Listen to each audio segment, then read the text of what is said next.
હું અમિત વારા જાન્યુઆરીના ચોથા પાર્ટમાં આપનું હાર્દિક સ્વાગત કરું છું.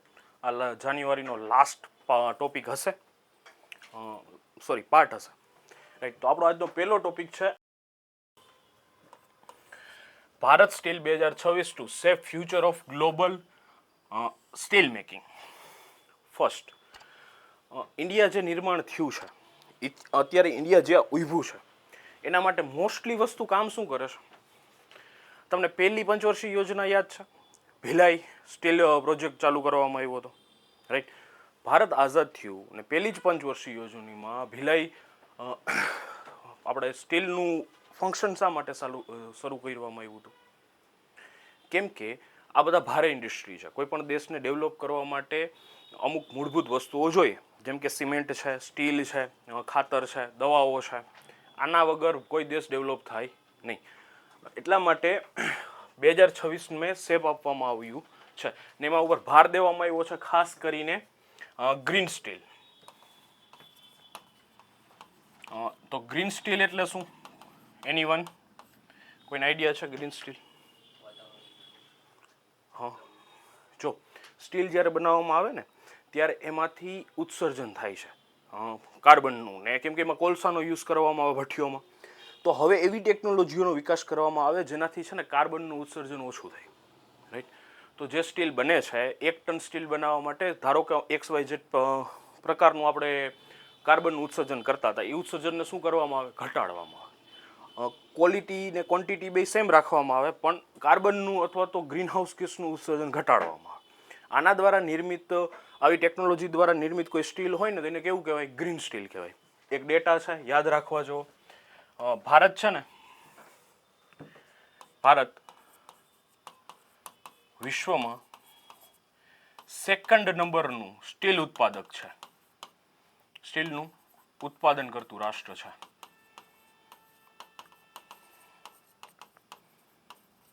રાઈટ. વિશ્વમાં 2જા નંબરનું શું છે? સ્ટીલનું ઉત્પાદન કરતું રાષ્ટ્ર છે. Bharat steel 2026 organise by ministry of steel. જે ભારત સ્ટીલ 2026 ઓર્ગેનાઇઝ કોણે કરવામાં આવ્યું હતું? મિનિસ્ટ્રી ઓફ સ્ટીલ દ્વારા. India target 3 million tons steel capacity by 2030. જે અત્યારે આપણી ભારતની કેપેસિટી છે એને વધારીને 2030 સુધીમાં કેટલા કરવાનું છે?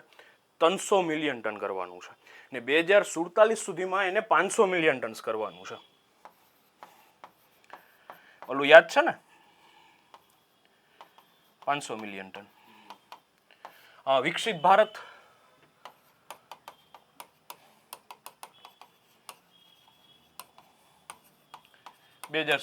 Right.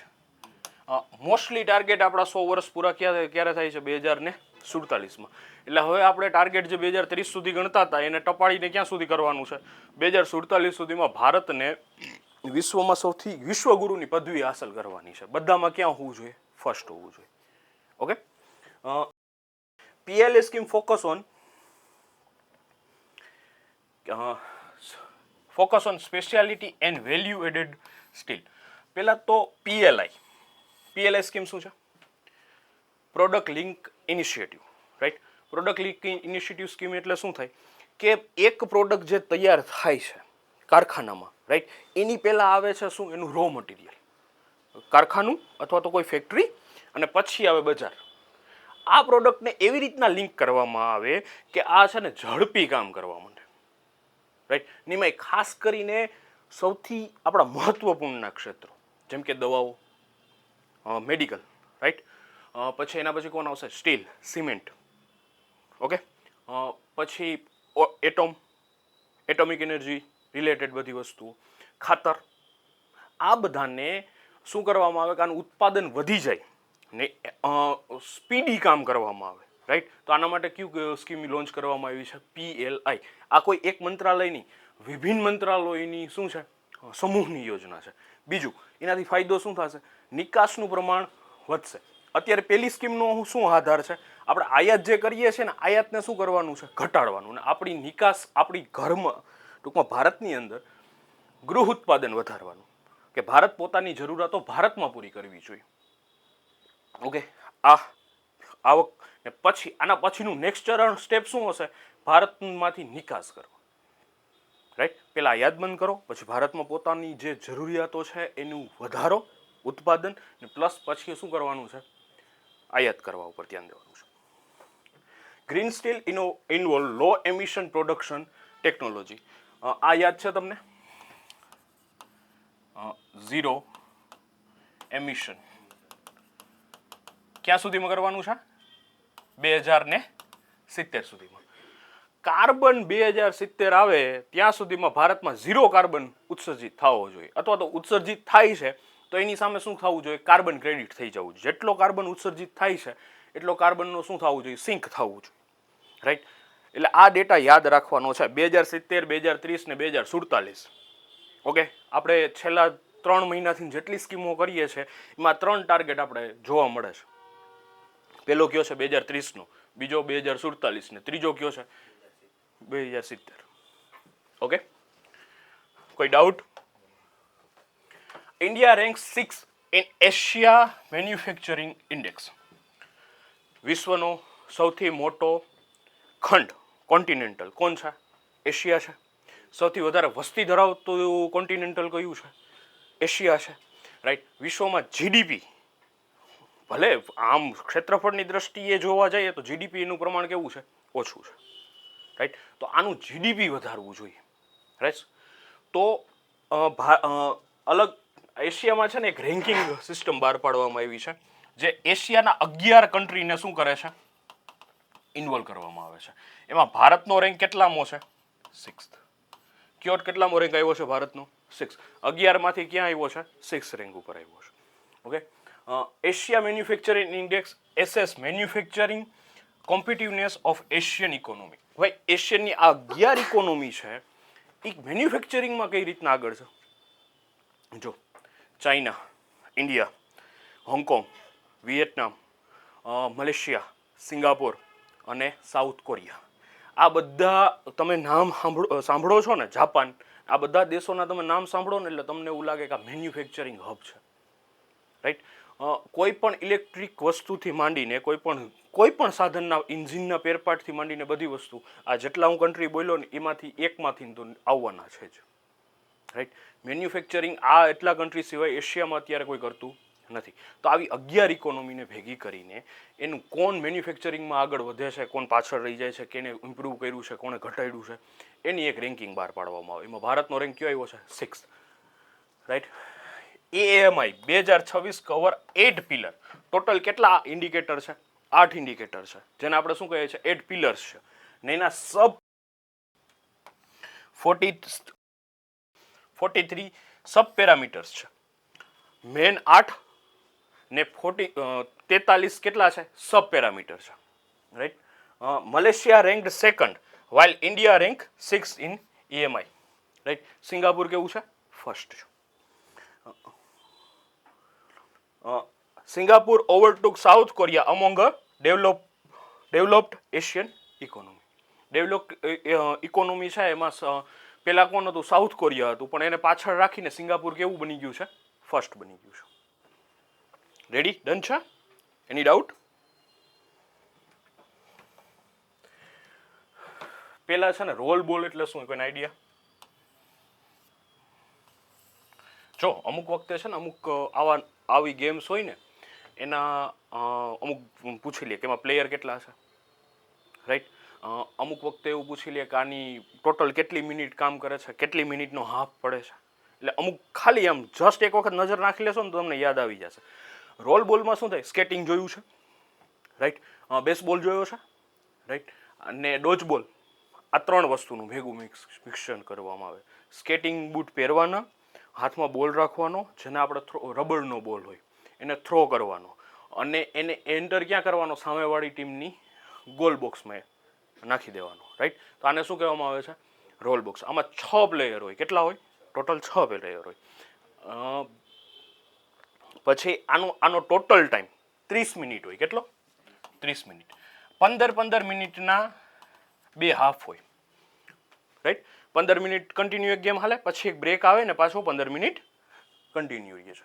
Role ball is a sport combining skating, handball and basketball skill. The 7th roll ball world cup 2025 held in Dubai. આનો વર્લ્ડ કપ પણ થાય છે એ ક્યાં થયો છે? દુબઈમાં થયો હતો. કેટલામો હતો? 7મો.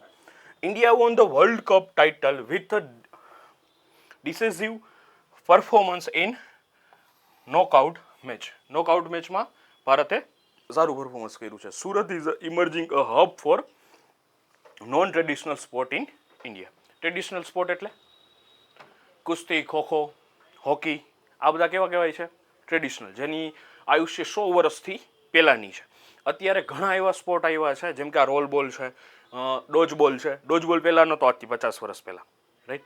આ બધાને કેવા કહેવાય છે? Non traditional, right. ને ખાસ સુરતમાં શું થઈ રહ્યું છે? ગુજરાતમાં આનો વિકાસ થઈ રહ્યો છે. પ્લસ સુરતના યશ રાશિયા એ શું કર્યું છે? ગોલ્ડ વિન કર્યું છે આ મેચમાં. એટલે સુરતનો એક પ્લેયર આમાં રમેલો છે. એટલે આપણે ગુજરાતની કોઈ એક્ઝામ દેતા હોય તો એક ઇમ્પોર્ટન્ટ વસ્તુ થઈ જાય છે. Lucknow become Uttar Pradesh first zero fresh waste dump city, right. કેમ કામનું છે લખનઉ? જો ઘન કચરો તો આપણે સમજી ગયા. સવારના પોરમાં આપણે ઓલી ગાડી નથી આવતી કચરાવાળા, એ વાળી ગાડી. એનો ફાયદો શું થયો? પહેલાં છે ને ડસ્ટબિન બેગ રાખતા, ઓલો મોટા કન્ટેનર રાખતા, શેરીમાં હોય ગમે ત્યાં હોય તો લોકો શું કરે? એને નાખે. પણ એ ભરાઈ જાય તો ઉપાડવાવાળા પહેલાં ના આવી શકતા. તો આનાથી શું થતું કે વેસ્ટ કલેક્શનમાં ઇસ્યુ આવતો. પ્લસ વેસ્ટ ભેગો કરીને એને ડમ્પ યાર્ડમાં નાખવામાં આવે તો એ આજુબાજુના 5 થી 6 કિલોમીટરની જમીનનું શું કરે છે? પ્રદૂષણ કરે છે. એક જ મિનિટ.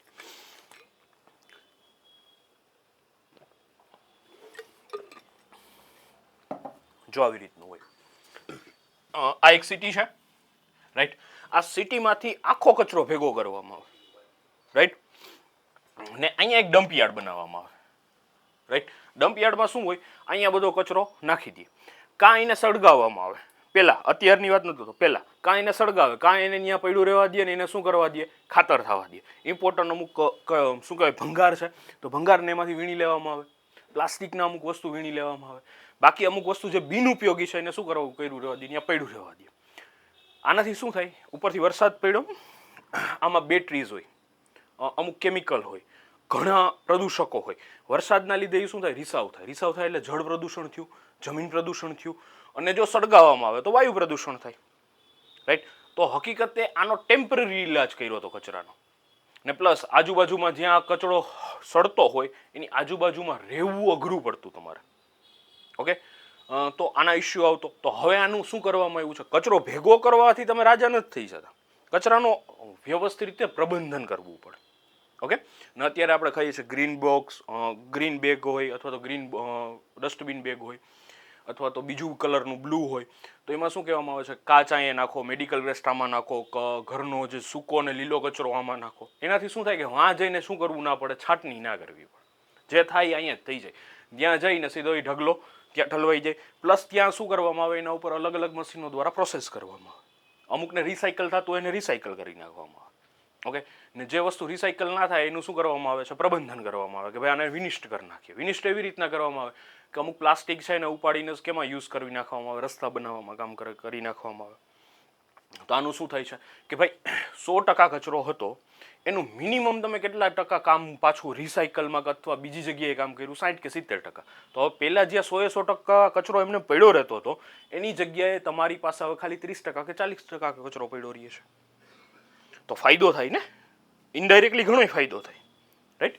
તો એના માટે આને શું મળ્યું છે? ઉત્તર પ્રદેશના લખનઉને પેલું સિટી બની ગયું છે જેને શું કહેવાય છે? First zero fresh waste dump city બની ગયું છે. Lucknow is the first city in Uttar Pradesh with 100% scientific waste processing. 100% scientific waste processing કર્યું છે. Refuse derived fuel is used for co-pressing in cement and paper industries. આમાંથી જે અમુક વેસ્ટ છે જે ઘન પ્રકારના છે એનો યુઝ કેમાં કરવામાં આવ્યો છે? સિમેન્ટ ફેક્ટરીમાં, સિમેન્ટ બનાવવામાં પણ યુઝ કરી શકાય અથવા તો ફ્યુલ તરીકે યુઝ કરવામાં આવે છે. Source segregation a key component of scientific waste management. Legacy waste remediation help reclaim land and reduce environmental hazard. અમુક કેમિકલ એવા હોય કે કદાચ એ સળગે ને તો પણ આજુબાજુની હવાને ઝેરી કરી નાખે, જેમ કે આપણે લીડ કહીએ છીએ, ખબર છે? શીશુ જો પાણીમાં પડી જાય ને, એ પાણી કોઈ વ્યક્તિ પીવે ને તો એનાથી બીમાર પડે, ઝેરી થાય. પછી પારો. ઓકે, પ્લસ આ બધી વસ્તુ ક્યાં જોવા મળે? કમ્પ્યુટર અને ઇલેક્ટ્રોનિક સર્કિટમાં જોવા. એટલે આનાથી બચવું જોઈએ, રાઈટ? આને બધાને છે ને હેઝાર્ડેડ એલિમેન્ટ્સ કહેવાય. આના વગર આપણું હાલે નહીં, પણ એનો યુઝ આપણે સરખી વિચારીને, સમજી વિચારીને કરવો જોઈએ. Central pushes scientific upscaling for GI tag Kaladi from Jammu and Kashmir. Kaladi શું છે ખબર છે? એક પ્રકારનું ચીઝ જેવું છે ને, મિષ્ટાન છે, જે કેમાંથી બનાવવામાં આવે છે? દૂધમાંથી બનાવવામાં આવે છે, ડેરી પ્રોડક્ટ છે, રાઈટ? ને ખાસ કરીને ક્યાંનું છે? જમ્મુ કાશ્મીરનું છે, ને એનું GI ટેગ આપવામાં આવ્યો છે. Kaladi is a GI tag traditional dairy product from Udhampur, Jammu and Kashmir. ODPO stand for one district one product initiative. જો આ તો આઈડિયા છે ને, વન ડિસ્ટ્રિક્ટ વન પ્રોડક્ટ. આની પહેલાં આપણે એક વખત વાત થઈ ગઈ હતી, જેમ કે આપણે રાજકોટના જે એવું કંઈ આપણે કોઈ પ્રોડક્ટ એવું બહાર નથી પાડ્યું ભોજનમાં, પણ બહાર પાડીએ તો કદાચ વણેલા ગાંઠિયા રાજકોટના, આપણે કહીએ છીએ ને કે પોરબંદરની ખાજલી વખણાય, ગીરની કેસર વખણાય, પછી ફલાણા જામનગરની આ વસ્તુ વખણાય, અહીંની આ વસ્તુ વખણાય. તો એવી રીતના આપણા જૂના સમયના ODOP હતું. અત્યારે શું કરવામાં આવ્યું છે? એનું વિસ્તૃત સ્વરૂપ આપવામાં આવ્યું છે કે ભાઈ એક જિલ્લો પસંદ કરી લ્યો, એની એક પ્રોડક્ટ પસંદ કરી લ્યો, એ પ્રોડક્ટને તમે શું કરો? પ્રમોટ કરો, રાઈટ? જેમ કે ગુજરાતીઓનું આપણે ઘણી વખત જોકમાં સાંભળ્યું હોય, સ્ટેન્ડઅપ કોમેડિયનમાં કે અલગ અલગ શોમાં, કે ભાઈ ગુજરાતીઓને ઓળખવા હોય ને તો એનો બેગ ચેક કરો, બેગમાં થેપલા નીકળશે ને તો ગુજરાતી હશે, રાઈટ? કાં ઢોકળા નીકળશે તો શું હશે? ગુજરાતીઓ હશે. તો એવી કોઈ પ્રોડક્ટ એક શું કહે ડિસ્ટ્રિક્ટની શું હોવી જોઈએ? ઓળખ હોવી જોઈએ, અથવા તો એ ડિસ્ટ્રિક્ટથી પ્રોડક્ટ ઓળખાવી જોઈએ, કાં એ પ્રોડક્ટથી કોણ ઓળખાવવું જોઈએ? ડિસ્ટ્રિક્ટ. જેનાથી શું થાય? ઇમ્પોર્ટ કરી શકીએ આપણે, એક્સપોર્ટ કરી શકીએ, રાઈટ? ને એ પ્રોડક્ટનું ગૃહ ઉત્પાદન, ઘરેલું ઉત્પાદનમાં શું થાય? વૃદ્ધિ થાય. ડન છે? CFTRI is India's primary food technology research institution. ગધેડાનું દૂધનું નામ સાંભળ્યું છે તમે ક્યારેય? સાંઢિયાના દૂધનું, ઊંટના દૂધ, રાઈટ? ઊંટનું દૂધ છે ને, GST જ્યારે લાગુ કર્યો ને ત્યારે ઊંટના દૂધ ઉપર છે ને બહુ મોટી માથાકૂટ થઈ હતી, કેમ કે ઊંટનું દૂધ છે ને મેડિસિન તરીકે યુઝ થાય છે, ખાસ કરીને ડાયાબિટીક્સમાં. ઓકે, અને આ ગધેડાના દૂધનું જે વાત કરું છું ને, એ પર લીટર 1100 થી 1200 રૂપિયામાં વેચાય છે, રાઈટ? અને એને પ્રવાહી સ્વરૂપમાં નહીં, રાઈટ, પાવડર સ્વરૂપમાં પણ યુઝ કરી શકાય છે, ને એની ઘણી જગ્યાએ દવામાં ને બીજી ડાયટમાં યુઝ કરવામાં આવે છે. હવે જસ્ટ ઇમેજિન, આજથી 20 વર્ષ કે 25 વર્ષ પહેલાં ગધેડા પહેલાં રાખતા ઘણા જણા, રાઈટ? પણ એમની પાસે આ દૂધનો નિકાલ કઈ રીતના કરવો ને એ આઈડિયા હતો નહીં. પણ હવે ટેકનોલોજી એવી, રાઈટ? એનાથી શું થશે કે આ દૂધનું તમારે છે ને લાંબા ટાઈમ સુધી સ્ટોરેજ શક્ય બન્યું. સાદું ને સિમ્પલ મેગી 5 મિનિટમાં મેગી તૈયાર, રાઈટ? તો આ કંઈક ટેકનોલોજી એવી છે ને કે ભાઈ ગરમ પાણી યુઝ કરી લ્યો, તમારું બધું એમને શું કહેવાય પોકેટ ફૂડ અથવા તો પેકેટ ફૂડ તૈયાર થઈ જાય. પ્લસ આપણે ટમેટા એવી વસ્તુ છે જે 2 થી 3 દિવસ જ ટકે, આનાથી વધારાને સ્ટોર કરવા હાર્ડ પડે. તો ટમેટાનું આપણે શું કરી દીધું? કેચઅપ તરીકે યુઝ કરવા માંડ્યું, રાઈટ? તો કંઈક ટેકનોલોજી જેનાથી શું થાય કે એ આપણી જે પ્રોડક્ટ છે એ લાંબો ટાઈમ સુધી ટકી શકે, અથવા તો એ પ્રોડક્ટનો જે યુઝ અત્યાર સુધી બંધ હતો એનો યુઝ શું થઈ જાય? શરૂ થઈ જાય, રાઈટ? તો આના કામ કોણ કરવામાં આવે છે? Council of science and industrial research, right? CSIR નું આપણે ફૂલ ફોર્મ નહોતું લખાયું આની પહેલા કઈ વાર?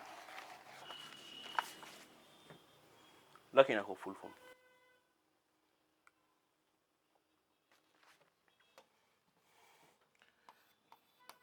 કાઉન્સિલ ફોર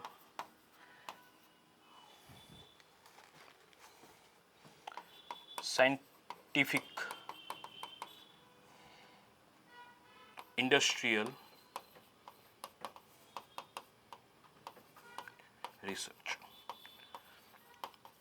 જો આનો મેઇન ગોલ છે ને કાઉન્સિલનો, એ શું છે કે તમારા ઇન્ડસ્ટ્રીમાં એવી ટેકનોલોજી માટે રિસર્ચ કરવું જેનાથી તમારી ઇન્ડસ્ટ્રીનો શું થાય, ડેવલપ થાય. આની નીચે એક આનો પાર્ટ છે જેનું નામ છે CFTRI, રાઈટ. મેન એક હબ છે, એની નીચે બીજા 5 ભાઈઓ કામ કરે છે, રાઈટ. એમાંનું એક કયું છે CFTRI, જેનું ફૂલ ફોર્મ છે centre central food tech research institute, right. નામમાંથી જ ખબર પડી ગઈ, ફૂડ ટેકનોલોજીના ડેવલપમેન્ટ માટે કામ કરતું સેન્ટર.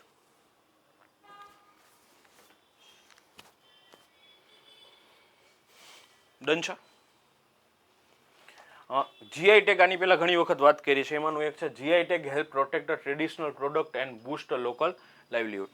જેમ કે પાટણના પટોળાને આપણે જીઆઈ ટેગ મળેલું છે તો એનાથી શું થશે, એનું ટ્રેડિશનલી મહત્વ છે ને એ જળવાઈ રહેશે. પછી ઘરચોળાને મળેલું છે ગુજરાતમાંથી, તો ઘરચોળું ધીરે ધીરે શું થઈ રહ્યું છે, એના યુઝનું વિલુપ્ત થઈ રહ્યું છે, પણ હવે જીઆઈ ટેગ મળી ગયું તો ગુજરાતની બહાર આવશે, રાઈટ. કાંચીવરમની સાડી છે, રાઈટ. કાંચીવરમની સાડી આ વખતે કેમ ન્યૂઝમાં છે? નિર્મલા સીતારમણે, યસ, એમણે બજેટ રજૂ કર્યું ને ત્યારે કાંચીવરમની સાડી પહેરી હતી, રાઈટ. ને એને શું મળેલું છે, જીઆઈ ટેગ મળેલું છે. કાંચીવરમ. ડન છે. Draft national electricity policy 2026 chart of power sector roadmap, right. પહેલા છે ને આવું હતું કે જે ઇલેક્ટ્રિસિટી ડિસ્ટ્રીબ્યુટરી જે હોય ને એ મોસ્ટલી કેવી હતી, ગવર્મેન્ટ બોડી હતી. કેવી બોડી હતી? ગવર્મેન્ટની કંપની હતી. પછી ધીરે ધીરે આનું શું કરવામાં આવ્યું છે, પ્રાઇવેટ સેક્ટરમાં મેપ કરી દીધું છે. પણ પ્રાઇવેટ સેક્ટરમાં ઇસ્યુ એવા થયા કે પ્રાઇવેટ સેક્ટરમાં પહેલાં તો સરકારને શું દેવું પડે છે, અમુક ખેતીમાં ઇન્ડસ્ટ્રીયલ એરિયામાં સબસિડીવાળી ઇલેક્ટ્રિસિટી દેવી પડે.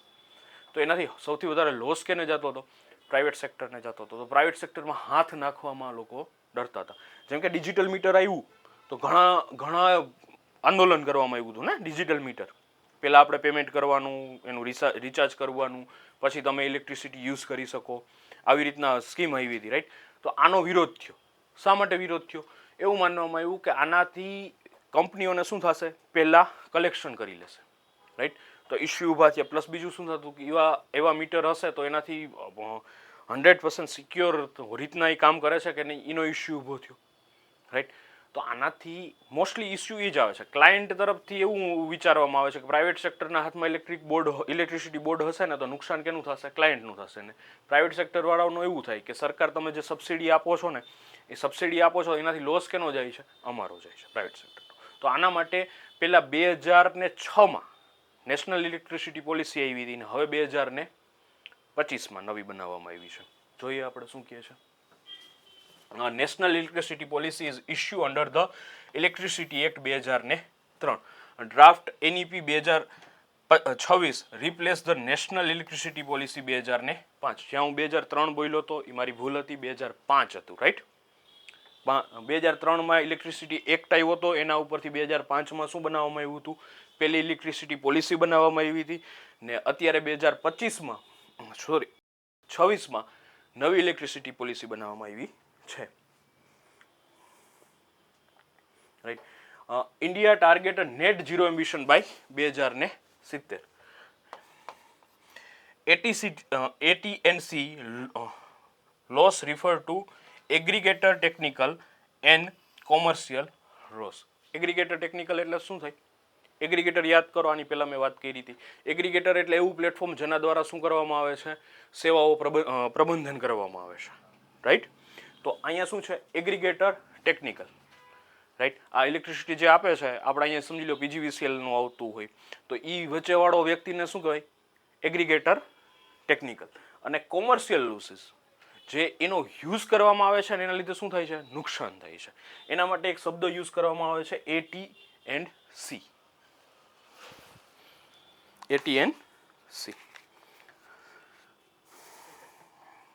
તો મિત્રો આશા કરું છું તમને આપણી લેક્ચર સિરીઝમાં મજા આવે છે. બીજી પણ લેક્ચર સિરીઝ આપણી ચેનલ પર પડી છે, ન જોઈ હોય તો ખાસ જોઈ લેજો. એક આપણી બંધારણ લેક્ચર સિરીઝ પડી છે, 11 લેક્ચર્સ ફ્રીમાં મૂકી દીધેલા છે, અને બંધારણનો કોર્સ આપણો પરચેસ કરવો એપ્લિકેશન ઉપર તો એ પણ આવી ગયો છે. અમને આ નંબર ઉપર વોટ્સએપ કરજો, ડાયરેક્ટ યુપીઆઈ પેમેન્ટ કરશો તો ઘણું ડિસ્કાઉન્ટ કરાવી દેશું, એમાં લખેલી છે ફીઝ એના કરતાં. બીજી વૈદિક મેથ્સની લેક્ચર સિરીઝ ચેનલ પર પડી છે, એ ન જોઈ હોય તો ખાસ જોઈ લેજો. વૈદિક મેથ્સથી તમારી કેલ્ક્યુલેશન સ્પીડ કેટલી વધી શકે એનો તમને ખ્યાલ આવશે. પ્રીવિયસ પેપર સોલ્યુશન આપણે મેથ્સના મૂકતા રહીએ છીએ, તો જોશો તો ખ્યાલ આવશે કેટલો ફરક પડે. અને હમણાં એક નવો કોર્સ લોન્ચ થયો IBPS SSCનો. તમે બેંક સ્ટાફ સિલેક્શન એવી કોઈ એક્ઝામ આપતા હો તો એનો પણ આખો વૈદિક મેથ્સની શોર્ટકટ્સથી કોર્સ આપણે મૂકેલો છે એપ્લિકેશન ઉપર. જ્યોગ્રાફી અને સાયન્સ એન્ડ ટેકનો પણ કોર્સ પડેલો છે એપ્લિકેશન ઉપર. કોઈ પણ કોર્સ પરચેસ કરવો હોય અમને આ નંબર પર વોટ્સએપ કરજો, તમને ડાયરેક્ટ યુપીઆઈ પેમેન્ટ કરશો તો ઘણું બધું ડિસ્કાઉન્ટ કરાવી દેશું. એપ્લિકેશનનું નામ અહીંયા પડ્યું છે. ન પરચેસ કરવો હોય તોય કોઈ પ્રોબ્લેમ નથી, ફ્રીમાં ઘણા બધા લેક્ચર્સ પડેલા છે આપણી યુટ્યુબ ચેનલ ઉપર, એ જરૂરથી જોઈ લેજો, ખૂબ જ ફાયદો થશે. કન્ટિન્યુ કરીએ છીએ લેક્ચરથી.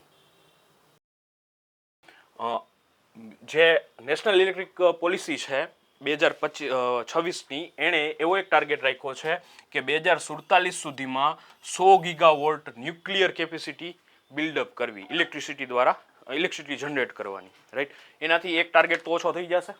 2070 સુધીમાં શું થઈ જશે? ઝીરો એમ્બિશનનો ગોલ આપણો તરફ પહેલું ચરણ આપણે આગળ વધશું, રાઈટ. ને આ પોલિસી એક બીજી વસ્તુ કીધું છે કે કોલસાનો ઉપયોગ ઘટાડવો, રાઈટ. રિન્યુએબલ પુનઃપ્રાપ્ય ઉર્જાના સ્ત્રોતો ઉપર આપણી નિર્ભરતામાં વધારો કરવો, રાઈટ. સસ્તી અને સારી ગુણવત્તાવાળી શું વીજળી ઉત્પાદન કરવું. નેશનલ ગ્રીડ ખબર છે? આઈડિયા છે કોઈને? નેશનલ ગ્રીડ એટલે શું થાય કે ગુજરાતમાં જે ઇલેક્ટ્રિસિટી ઉત્પાદિત થાય છે, રાઈટ, ને એમાંથી જો વધારો હોય તો MP સુધી પહોંચાડવી, રાઈટ. એક જ ગ્રીડની અંતર્ગત ભારતના બધા રાજ્યોને શું લેવા? આવરી લેવા. ને એક સેન્ટ્રલ રો બનાવવો, રાઈટ, જેનાથી શું થશે? આનું મેનેજમેન્ટ ઇઝી થઈ જશે. આઈડિયા આવી ગયો? ડન છે. Padma award 2026 highlight cinema icon and unsung hero. Padma award are announce annually on the eve of republic day. Eve એટલે શું થાય? સંધ્યા, રાઈટ. ઈવ અથવા તો આપણે શું કહીએ છીએ પૂર્વ સંધ્યાએ, રાઈટ. શબ્દ ઇવનિંગ બોલીએ એના કરતાં ઈવ બોલીએ તો થોડોક વધારે સારું પ્રભાવવાળો દીધ. આવા વર્ડ અમુક તો એમ જે સારા પ્રસંગ હોય, રાઈટ, તો એની આગળ આપણે ઈવ યુઝ કરીએ તો સારો પ્રભાવ પડે. તો જે પદ્મા એવોર્ડ છે એ ક્યારે આપવામાં આવે છે? રિપબ્લિક ડેના દિવસે. There are 3 category. એક છે પદ્મ વિભૂષણ, એક છે પદ્મભૂષણ, ને એક કયું છે? પદ્મશ્રી. આ છે કોઈ ટાઇટલ નથી, રાઈટ, ઉપાધિ નથી. આ તમારા નામની આગળ કે નામની પાછળ તમે યુઝ કરી શકો નહીં. અને આ શું છે?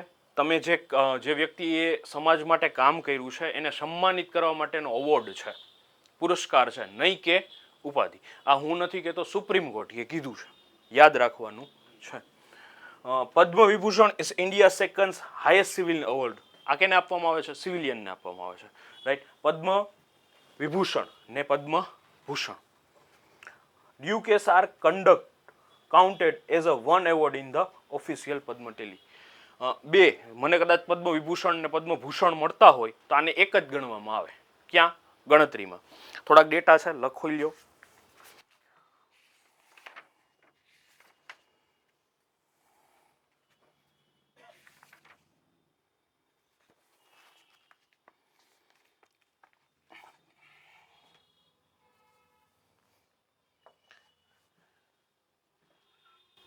અ 2026માં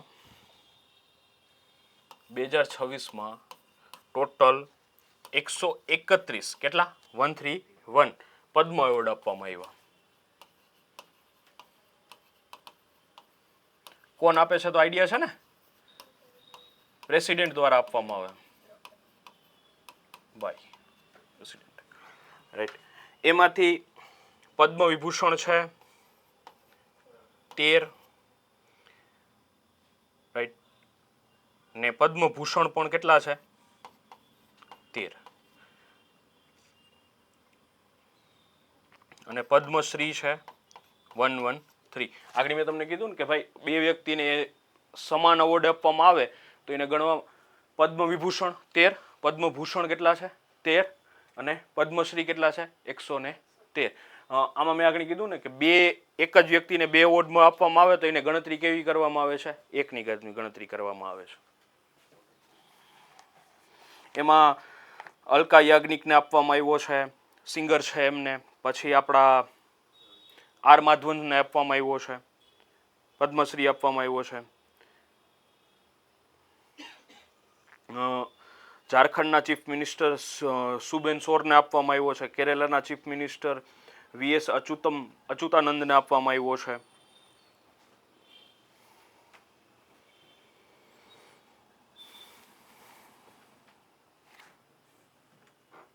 કોઈ ડાઉટ?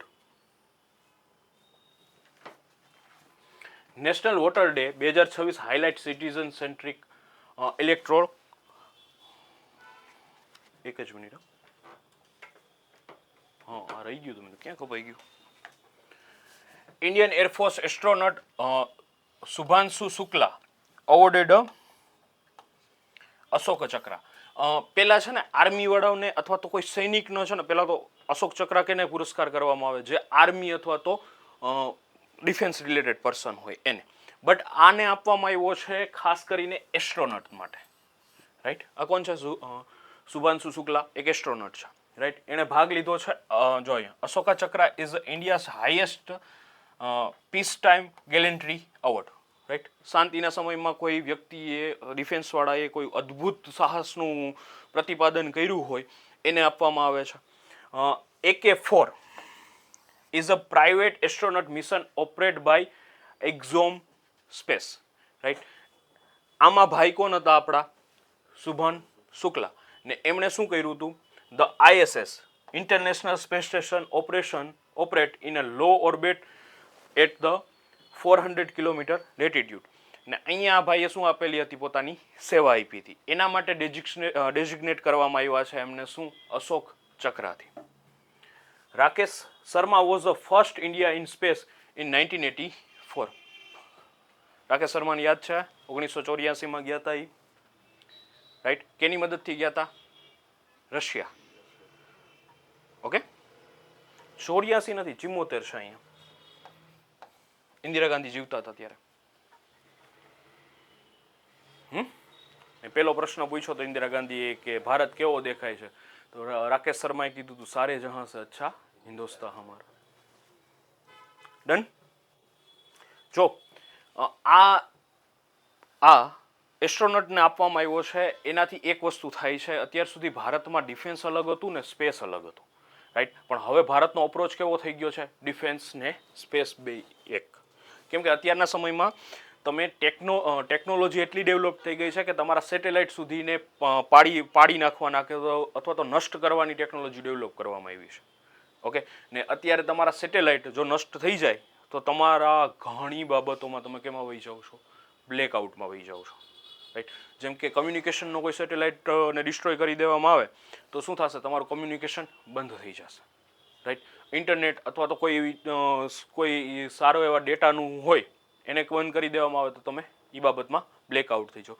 નાવિકનો ખાલી એક જે 7 નાવિક યાદ છે ને આપણે વાત કરી ત્યાંની પહેલાં, નાવિકના ટોટલ 7 ઉપગ્રહ છે. એમાંથી 2 ઉપગ્રહને પાડી દેવામાં આવે અથવા તો બંધ કરી દેવામાં આવે કે અથવા ટેકનિકલ ખામી આવી જાય તો આપણું નાવિક કામ કરતું ઘટી જાય.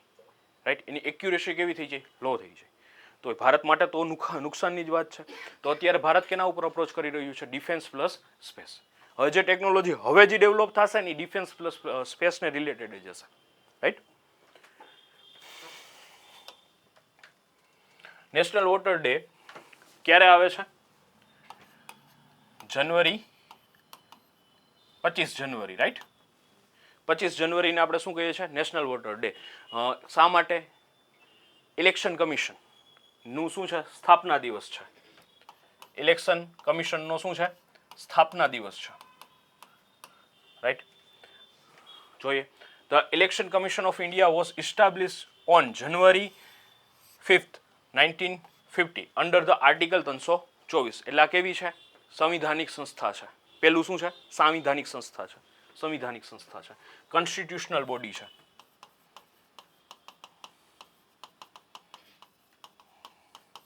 જેનો ઉલ્લેખ કેમાં કરવામાં આવ્યો છે? ભારતના બંધારણમાં. અને કયા આર્ટિકલ અંતર્ગત આને ઇસ્ટાબ્લિશ કરવામાં આવ્યું છે? આર્ટિકલ 324.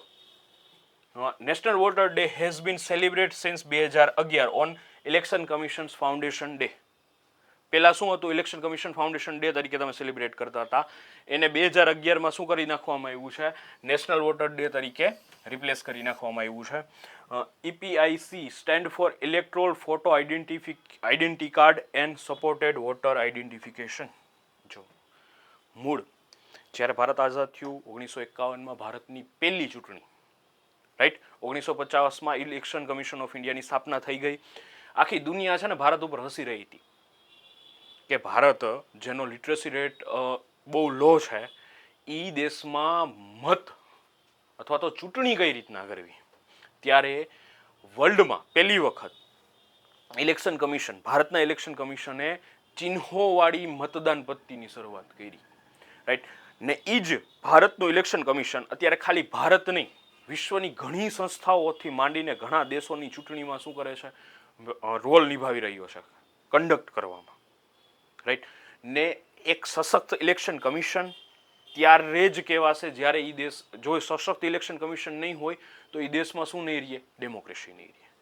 ઓકે, એટલા માટે ઇમ્પોર્ટન્ટ છે. ક્વેશ્ચન અહીંથી બને છે કે ભાઈ પહેલો તો નેશનલ વોટર ડે ક્યારે સેલિબ્રેટ કરવામાં આવે, બીજો કે શા માટે સેલિબ્રેટ કરવામાં આવે, તો ઇલેક્શન કમિશનની સ્થાપના ક્યારે કરવામાં આવી, પ્લસ કયા આર્ટિકલ અંતર્ગત છે, કેવી બોડી છે. હવે આ બોડીના ક્વેશ્ચન આવે છે. છેલ્લા 3 એક્ઝામ ચેક કરી લેજો ગુજરાતની. એમાં છે ને સંવિધાનિક સંસ્થા છે, સાંવિધાનેતર સંસ્થા છે, બિન સાંવિધાનિક સંસ્થા છે, એનું શું આવે છે? ડેટા પૂછી લે છે, right. NVAD national voting day 2026 theme હતી માય ઇન્ડિયા માય વોટ. ને એની ટેગલાઇન હતી citizen at the heart of Indian democracy. ભારતનો નાગરિક કોણ છે? ભારતની ડેમોક્રેસી એટલે લોકશાહીનું શું છે? હૃદય છે. આવી ટેગલાઇન સાથે મારો વોટ મારું ભારત મારો મત, રાઈટ. પ્લસ એક નાનકડો ડેટા લખી લ્યો, ક્યારેક કામ આવી જાય. યસ બેટા, ઓકે.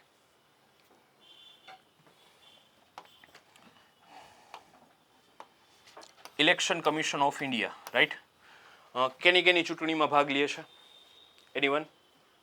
કેની ચૂંટણી કન્ડક્ટ કરાવે છે? તો પહેલી ચૂંટણી કન્ડક્ટ કરાવે છે ભારતના પ્રેસિડેન્ટની, રાઈટ. પછી બીજી કરાવે છે ભારતના વાઇસ પ્રેસિડેન્ટની, રાઈટ. પછી થર્ડ છે મિનિસ્ટર ઓફ પાર્લામેન્ટ્સ, જેને આપણે શું કહીએ છીએ? લોકસભા અને રાજ્યસભા. આ બેની કન્ડક્ટ કોણ કરાવે છે? લોકસભા અને રાજ્યસભાની. પછી રાજ્યમાં લેજિસ્લેટિવની કરાવે છે કે નથી કરાવતા? તો સ્ટેટ ઇલેક્શન કમિશન કોની કરાવે? રાઈટ. પણ સ્ટેટ ઇલેક્શન કમિશન રાજ્યમાં ગ્રામ પંચાયત અને નગરપાલિકાની કરાવે, રાઈટ. ને આ કોણ કરાવે છે? જે રાજ્ય વિધાન મંડળ અને પરિષદ, આ બેની ચૂંટણી કોણ કન્ડક્ટ કરાવે? ભારતનું ચૂંટણી આયોગ. ને રાજ્યનું ચૂંટણી આયોગ કેની કરે છે? ગ્રામ પંચાયત અને નગર પંચાયત. એક અહીંયા માઇનોર એટલી વસ્તુ છે, આની અપોઇન્ટમેન્ટ, જો આમાં એવું છે, એક આના કોણ હોય? ચીફ ઇલેક્શન કમિશન હોય, ને બે કેવા હોય? ડેપ્યુટી ઇલેક્શન કમિશન હોય, કમિશનર હોય. Okay, right. આની અપોઇન્ટમેન્ટ કોણ કરે? ચીફ ઇલેક્શન કમિશનની, પ્રેસિડેન્ટ. ને એને રિમૂવ કોણ કરે? પ્રેસિડેન્ટ. પણ અહીંયા કોણ કરે? ગવર્નર. ને રિમૂવ કોણ કરે? પ્રેસિડેન્ટ. આ અમુક ડેટા તમને યાદ રાખવાના છે, રાઈટ. આગળ વધુ. પછી Gandak emerge as India second largest ઘડિયાળ હેબિટેટ. ઘડિયાળ એટલે ખબર છે? જો એક આવે છે ક્રોકોડાઇલ, એક આવે છે ઘડિયાળ ને એક આવે છે એલિગેટર. આ બધાને ત્રણેય કહેવાય મગરની જાત, પણ ત્રણેય મગર નથી, ત્રણેયની ઉપપ્રજાતિઓ છે. રાઈટ. ઘડિયાળનું કેવું હોય? નાક આગળથી લાંબુ હોય. રાઈટ. ક્રોકોડાઇલનું કેવું હોય? જબડું નાનું હોય. ને એલિગેટરનું કેવું હોય? મધ્યમ કદનું હોય. રાઈટ. એકના નાક ઉપર વી બને, એકના નાક ઉપર યુ બને ને એકના નાક ઉપર ડબલ્યુ બને. ઓકે. ને ભારતમાં મોસ્ટલી શું જોવા મળે છે? ઘડિયાળ જોવા મળે છે. ક્રોકોડાઇલ મીઠા પાણીમાં અને ખારા પાણીમાં બેમાં જોવા મળે. એલિગેટર ક્યાં જોવા મળે? માત્ર ને માત્ર ખારા પાણીમાં જોવા મળે. ને ઘડિયાળ ક્યાં જોવા મળે? મીઠા પાણીમાં જ જોવા મળે. અમુક ડેટા સ્પીસીસના યાદ રાખવાના છે. રાઈટ. ને ઘડિયાળનું હાઈએસ્ટ હોય ને સૌથી વધારે કે ઘડિયાળ ગુજરાત ભારતમાં ક્યાં જોવા મળે? તો ભારતમાં સૌથી વધારે ચંબલમાં.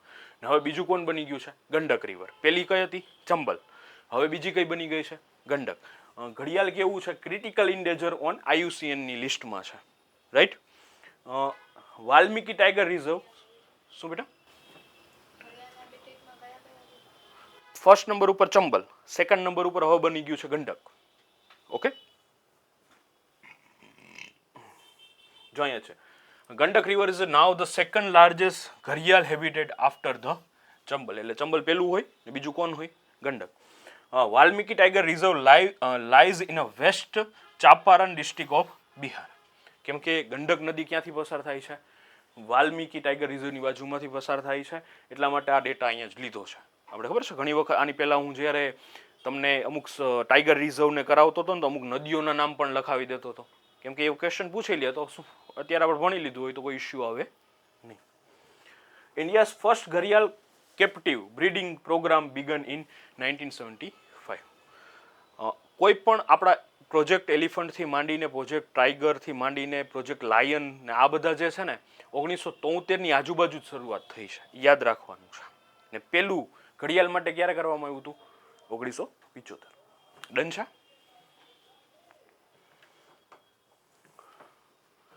Wings India 2026 showcase India's aviation rise. Right. Wings India is Asia's largest civil aviation event. Right. Udan aim to enhance regional air connectivity. Udan છે ને મેં તમને 2 વખત ડિટેલમાં કરાવી દીધી છે. રાઈટ. ઓનલાઈનમાં જે વિદ્યાર્થીઓ જોવે છે એ પાછલા વિડીયોમાં જઈને એક વખત ઉડાનને ચેક કરી લે. રાઈટ. ઉડાનનો શું થાય? ઉડે ભારત કા આમ નાગરિક. રાઈટ. હવાઈ ચપ્પલ પહેરવાવાળો હવાઈ જહાજમાં બેસી શકે. રાઈટ. આપણે ઇન્ડિયામાં છે ને આના માટે એક ઇમોશન રહેલું છે કે ભાઈ સામાન્ય વ્યક્તિ જો એરોપ્લેનમાં બેસશે તો બધાનું સપનું હોય. મારાથી માંડીને તમારું પણ સપનું છે કે એક વખત જિંદગીમાં એરોપ્લેનમાં બેસવું છે. તો શું થતું કે તમે જો ટિકિટ આજથી મહિના દિવસ પહેલાંની બુક કરાવો ને તો તમને સસ્તામાં પડતી હતી. પણ તમે જેમ જેમ નજીક ડેટ આવતા જાઓ ને એમ તમારી ટિકિટ શું થઈ જતી હતી? મોંઘી થઈ જતી હતી. તો આના આ જે ભાડું છે ને ભાડામાં શું કરવામાં આવે? ઘટાડો થઈ જાય એવી સ્કીમ લોન્ચ કરવામાં આવી. ઓકે. ને એનું સાદું ને સિમ્પલ લોજિક એવું હતું કે આખું પ્લેન જો હવામાં ઉડશે ને ફૂલ પેસેન્જર હશે તો જે પેટ્રોલ ને જે સ્ટાફના મેન્ટેનિંગનો જેટલો ખર્ચો ને પ્લસ પ્રોફિટ આ બધા ગ્રાહકો કસ્ટમરને શું થઈ જાય છે? એકાબીજાને વેચાઈ જાય. પણ જેટલા ગ્રાહકો ઓછા હશે એમાં બેસવાવાળા તો એ બધાનો માર્ક એટલામાં ઉપર આવશે જેટલા એનો યુઝ કર્યો હોય ને એટલાને જ આવે. Right.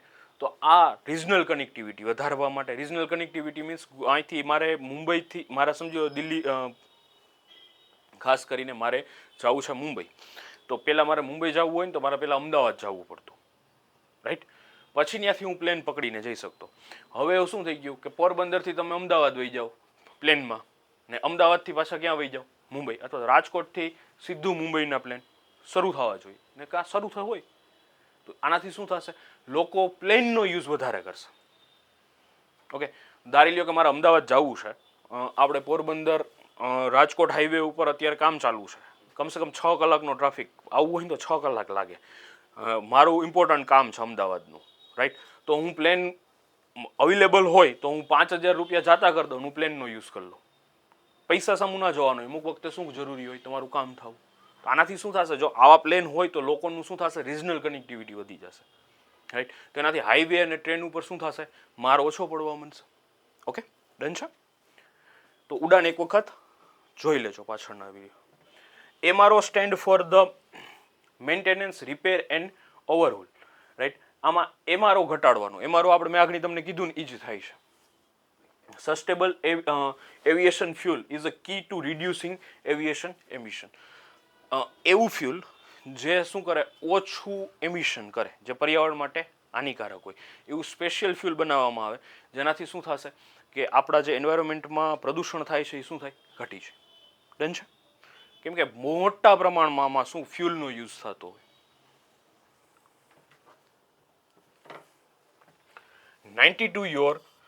92-year-old Kollakayil Devaki Amma the green activation award the Padma Shri.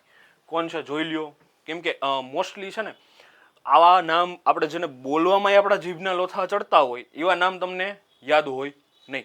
Plus આ કેવા છે, એન્વાયરમેન્ટિસ્ટની ભાઈ, પર્યાવરણને સુધારવાવાળા એક વ્યક્તિ છે. તો આવાના ક્વેશ્ચન પૂછી લઈએ આવા વ્યક્તિના, મહાનુભાવના. તો Padma award are announced by annually republic day. Padmashri is fourth highest civilian award in India.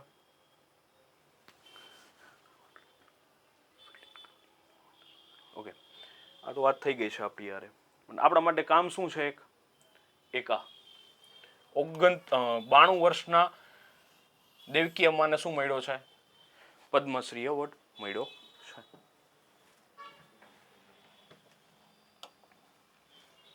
UPI set will launch in Japan, expanding India's digital payment reach. G20 આવ્યું ને, G20 ભારતમાં દિલ્હીમાં હતું, ખબર છે 2022-23માં. ત્યારે વિશ્વના મહાનુભાવો, જે વિશ્વના લીડર કહેવાય, એણે ભારતનું ડિજિટલ પેમેન્ટનું ઇન્ફ્રાસ્ટ્રક્ચરના છે ને વખાણ કર્યા, રાઈટ. અમુક ફોરેનર આવે છે ઇન્ડિયામાં, ડિજિટલ યુપીઆઈ ઇન્સ્ટોલ કરી લઈએ, ફોન પે ઇન્સ્ટોલ કરી લઈએ, એનાથી જે ઓનલાઈન પેમેન્ટ કરે છે ને એ જે ડેવલપ કન્ટ્રી છે ને એમાંય નથી, એવું ભારતમાં છે, રાઈટ. અને યુપીઆઈનો એક્સપેન્ડ આની પહેલાં ખબર, આ લેક્ચર નહીં, આની પહેલાંના 2 નહીં 3જો લેક્ચર હતો ને, ત્યારે મેં તમને એક વખત કીધું હતું કે મંગોલિયામાં ને ચાઇનામાં ને આ બધામાં, સોરી, મંગોલિયામાં ને રશિયામાં ને જાપાનમાં પણ વિસ્તૃત થઈ રહ્યો છે. ઓકે, ઘણી જગ્યાએ થાય છે. ઓકે, તો હવે શું છે કે આનાથી શું થશે, જો એક હોય હાર્ડ પાવર, એક હોય સોફ્ટ પાવર. આપણો છે ને સોફ્ટ પાવર છે. ધીરે ધીરે એ લોકો આપણી ટેકનોલોજીને શું કરી રહ્યા છે, એડોપ્ટ કરી રહ્યા છે. તો ઇન્ડિયાનો જે વિશ્વ મંચ છે એમાં ઇન્ડિયાનો શું દેખાશે, પાવર દેખાશે. ઓકે, સાદું ને સિમ્પલ. આપણે હું જે યુપીઆઈ યુઝ કરું છું એ એક જાપાનમાં બેઠેલો વ્યક્તિ પણ એ જ યુપીઆઈ યુઝ કરે છે. એને બીજી એક ડિજિટલ પેમેન્ટ મેથડ રાસ આવતી નથી, યુઝ કરવી ઇઝી લાગતી નથી. ને બીજું શું થશે કે પહેલાં એવું હતું કે જો પબજી, ટિકટોક, નામ બોલું છું, રાઈટ, આ બધી ટેકનોલોજી આપણે ક્યાંથી ડિરાઇવ કરતા હતા, ચાઇના પાસેથી. ઓકે, એને બંધ કરવાનું મુખ્ય કારણ શું હતું કે આપણા ડેટા ક્યાં સ્ટોર થતા હતા, ચાઇનામાં. એને રોકવા માટે અત્યારે ભારતના બજેટમાં તમને આઈડિયા હોય તો કે જેટલા ડેટા સેન્ટર ભારતમાં બનશે એને 2047 સુધી ₹1 ટેક્સ દેવાનો નથી.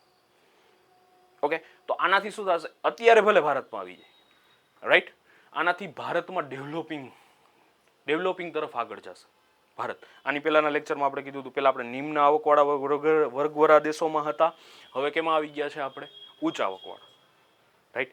તો હવે આપણે એક જ સ્ટેપ ડેવલપ થવામાં પાછળ છીએ. અને આ સોફ્ટ પાવર આપણો વધારી રહ્યું છે. એક વખત જોઈ લેજો, એમાં 8 કે 10 થી 12 જેવા કન્ટ્રીના નામ મેં આપ્યા હતા કે જ્યાં યુપીઆઈ આપણે યુઝ કરીએ છીએ, રાઈટ. યુપીઆઈ શું છે, નેશનલ પેમેન્ટ કમિશન ઓફ ઇન્ડિયાનું એક અમ્બ્રેલા ઓર્ગેનાઇઝેશન મેનેજિંગ છે, જેને આપણે શું કહીએ છીએ, યુપીઆઈ. અલગ અલગ પેમેન્ટ મેથડને ક્યાં લઈ આવવામાં આવ્યા, એક જ મંચ ઉપર જોઈન્ટ કરી દેવામાં આવ્યા, રાઈટ. એમાં આપણે યુઝ કરીએ છીએ ભારત ક્યુઆર, રાઈટ. પહેલાં શું હતું કે પેટીએમનો ક્યુઆર કોડ અલગ હતો, ગૂગલ પેનો ક્યુઆર કોડ અલગ હતો, ભીમનો અલગ હતો. હવે આ બધાને ભેગા કરીને ભારત ક્યુઆર કોડનો યુઝ કરીએ છીએ કે ભાઈ એક જ ક્યુઆર કોડ, અથવા હું ગૂગલ પે યુઝ કરું છું, સામેવાળા પાસે પેટીએમ છે, પણ હું અહીંથી ગૂગલ પેમાંથી કેમાં પેમેન્ટ કરી શકું, પેટીએમ, રાઈટ. એના માટે એક કોડ બનાવવામાં આવ્યો જેનું નામ શું છે, ભારત ક્યુઆર કોડ. જે ઓલા ડબલા લખેલા હોય ને એના ઉપર જે ક્યુઆર, એની ઉપર પેટીએમ જ લખ્યું હોય, પણ હું ગૂગલ પેમાંથી પેમેન્ટ કરું ને તોય પણ એક્સેપ્ટ કરે છે. આજથી 5 વર્ષ પહેલાં એવું પોસિબલ ના થતું, તમારે પેટીએમથી પેટીએમમાં કરવું પડતું, ગૂગલ પેથી ગૂગલ પેમાં કરવું. UPI is operational in multiple countries across Asia and the Middle East and Europe. હવે યુરોપ સુધી પહોંચી ગયું. ઓકે, ધ IMF, આ એક સેન્ટેન્સ મોસ્ટ જોવા જેવું છે. જો ભારતનો પાવર દેખાડે છે. The international monitoring fund has called UPI the world's largest real time payment system. મારામાંથી પૈસા ડિડક્ટ થયા, સામેવાળાએ પૈસા એ રિસીવ કર્યા, તો એને સીધો મેસેજ આવી ગયો ને મારો સીધો ડિડક્ટનો મેસેજ આવી ગયો. રાઈટ, અપડેટ કેવું થાય છે? ફાસ્ટ. પહેલાં શું થતું? RTGS કરતા તો 24 કલાકે, રાઈટ, અમુક વીક પછી નિફ્ટ આપણે યુઝ કરતા જ ને, આજથી 10 વર્ષ પહેલાં, 5 વર્ષ પહેલાં આ બધા યુઝ કરેલું છે. પ્લસ ચેકમાં તો કેવડા ઇસ્યુ આવતા, મારા એકાઉન્ટમાં હોય કે ના હોય, મેન તારીખ લખીને નાખી દીધી, એને દીધું, એ 2-3 દિવસ આખું ફર્યા રાખશે, ચેક બાઉન્સ થાય. ઓકે, આ તો શું થયું, કોઈ એમ કે મારા એકાઉન્ટમાં પડ્યા છે, મારી પાસે નથી, આલે ભાઈ મારું QR નાખી દે. ઓકે, હું એમ માનું છું કે જે અંગૂઠા છાપ હતા ને એ હવે મોબાઈલને યુઝ કરતા થઈ ગયા છે. તમારા વોલેટ, જો મોબાઈલ આવ્યો ને તો તમારું વોલેટ વહી ગયું, રાઈટ. તમે કેલ્સીનું યુઝ કરવાનું બંધ કરી દીધું, ઘડિયાળ રિસ્ટ વોચ બંધ કરી દીધી આપણે. હવે ધીરે ધીરે આપણી પાકીટે વહી ગઈ, આપણા ડોક્યુમેન્ટ કલેક્શન આખા વહી ગયા, કેમ કે બધા ડોક્યુમેન્ટ ક્યાં હોય? મોબાઈલમાં. ઓકે, ટેકનોલોજી આ યસ. ઓકે, બે વસ્તુ નામ, ભૈરવ બટાલિયન આપણે આની પહેલાં થઈ ગયું છે, સૂર્યાસ્ત્ર પણ થઈ ગયું છે, પણ અત્યારે હું પાછું કહું છું કેમ કે 26મી જાન્યુઆરીની પરેડમાં અને શું કરવામાં આવ્યું છે? એક્ઝિબિશન કરવામાં આવ્યું છે. ઓકે, 26મી જાન્યુઆરી અથવા તો 15મી ઓગસ્ટની પરેડ ક્યાં થાય છે? દિલ્હીના કર્તવ્ય પથ. ઓકે, ભૈરવ એટલે આપણે જે કાળ ભૈરવ કહીએ છીએ ને, એ નેગેટિવિટી, શૌર્ય અને સાહસનું પ્રતીક છે. નેગેટિવિટી ઉપર પોઝિટિવિટીનું સશક્ત બનવું. સૂર્યાસ્ત્ર શું છે? રોકેટ લોન્ચર વ્હીકલ છે, રાઈટ, અથવા તો સિસ્ટમ છે. સૂર્ય જે છે, સૂર્ય એ પોતાના કિરણો, કેટલા કિરણો પૃથ્વી ઉપર ફેંકે છે, એવી રીતના દુશ્મન દેશો ઉપર એકથી વધુ ને મલ્ટિપલ રોકેટોનો શું કરવા માટે? મારો કરવા માટેનું છે, રાઈટ. ભૈરવ બટાલિયન ખાસ કરીને રિજનલ, કોઈ ખાસ રિજિયનમાં, જેમ કે જમ્મુ એન્ડ કાશ્મીરમાં, right, first action task force તરીકે કામ કરે છે, ટેરિટોરિયલ આર્મી તરીકે કામ કરે છે. હવે સમજી લો કે ગુજરાતમાં પોરબંદર જિલ્લો અથવા તો રાજકોટ જિલ્લો, મારાથી વધારે અથવા તો તમારાથી વધારે તમારો પોતાનો જિલ્લો, તમારાથી વધારે કોઈને ખબર હોય નહીં કે અહીંયા શું છે, રાઈટ. કયો રસ્તો ક્યાંથી જાય, ક્યાંથી શોર્ટકટ છે, ક્યાં પોલીસવાળા ભટકશે, કયું સિગ્નલ ક્યારે બંધ હશે, ક્યાં કયો ટ્રાફિક હશે, રાઈટ. તો આ ભૈરવ બટાલિયન ખાસ કરીને ટેરિટોરિયલ આર્મી છે, જેને પોતાના જે સ્ટેટ અથવા તો જે ક્ષેત્ર છે એની બધી જ માહિતી છે, ને એ ક્ષેત્રમાં ખાસ કરીને drug mafia, drug dealing, plus terrorist activity, okay, plus smuggling, આ બધાનું શું કરવામાં આવે છે? ધ્યાન રાખવામાં આવે છે, રાઈટ. કેમ કે એ ફર્સ્ટ એક્શન ટાસ્ક ફોર્સ છે કે પહેલા એક્શનમાં કોણ આવશે? ભૈરવ. ને ભૈરવ આવે એટલે પૂરું. સૂર્યાસ્ત્ર કેના માટે છે? એકથી વધારે દુશ્મનો ઉપર ભેગેથી રોકેટ લોન્ચ કરવા માટે, ડિફેન્સ આપણો મજબૂત થાય છે. Bhairav battalion brigade conventional infantry and special force roles, right. Suryastra is India's first indigenous universal multiple calibre rocket launcher, right. મેં રોકેટ લોન્ચર વ્હીકલ બોલ્યો અથવા તો સિસ્ટમ બોલ્યો, બે સેમ જ છે. તો પહેલું શું છે? ભારતમાં બનેલું, મેક ઇન ઇન્ડિયા આવી ગયું, વિઝન 2047 આવી ગયું. 2047 સુધીમાં આપણે શું કરવાના છીએ? ભારતને ડેવલપ કન્ટ્રી બનાવવાનું છે. બધી ફિલ્ડમાં શું હોવું જોઈએ? ભારત નંબર 1. ઓકે,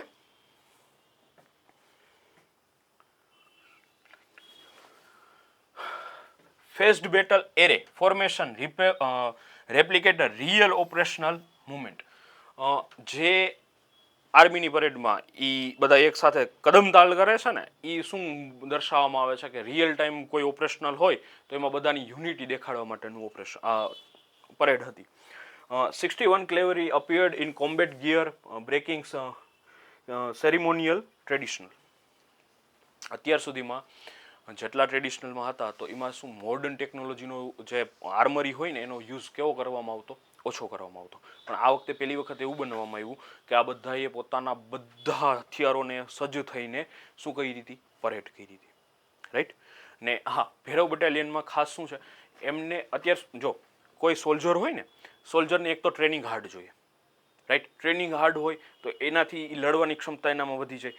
પણ ખાલી ટ્રેનિંગ હાર્ડ હોય ને એની પાસે વેપન નબળા હોય, કંઈ ના કરી શકે, રાઈટ. ગમે એવડો મોટો યોદ્ધા હોય ને હાથમાં લાકડીનું બટકું આપી દો તો એ લડી શકે નહીં. તો એને બધી રીતના મોડર્નાઇઝ કરવાના હોય. હું હંમેશા કહું છું કે મોડર્ન જેટલી અત્યારે મોડર્ન વોરફેર છે ને એમાં હથિયારનો ઉપયોગ નથી, રાઈટ. ટેકનોલોજીનો ઉપયોગ વધારવાનો છે. ઓકે. ને એમાં મેં તમને અર્જુન ઓલું હોકનું નામ દીધું હતું, યાદ છે ને? યાદ રાખજો કે લખાવી દો. આ ભૈરવ બટાલિયનમાં છે ને ખાસ કરીને અર્જુન બાજનો ઉપયોગ કરવામાં આવ્યો છે. ઓકે. અર્જુન બાજનો મુખ્ય ઉદ્દેશ્ય એ છે કે ડ્રોન ને નષ્ટ કરવા, સર્વિલન્સ એટલે નિગરાની કરવી,